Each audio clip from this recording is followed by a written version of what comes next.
Hero Vishal ఫలానా అమ్మాయిని వివాహం చేసుకోనున్నారు అంటూ గతంలో పలుమార్లు రూమర్స్ వచ్చిన సంగతి అందరికీ తెలిసిందే. నడిగర్ సంఘం భవన నిర్మాణం పూర్తయ్యాకే పెళ్లి చేసుకుంటానని విశాల్ ప్రకటించారు.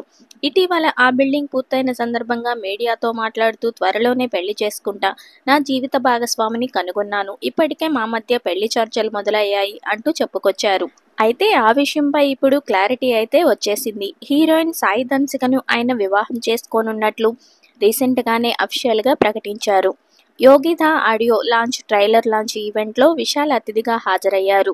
ఈ హాజరైన సందర్భంగానే ఆయన ఆగస్టు 29వ తారీఖున సాయి ధన్సికను వివాహం చేసుకోబోతున్నట్లు ఇద్దరూ కూడా అఫీషియల్ గా వెల్లడించడం జరిగింది. త్వరలోనే అయితే విశాల్ ఓ ఇంటివాడు కాబోతున్నాడు అంటూ అభిమానులు సంతోషంతో కామెంట్స్ చేస్తున్నారు.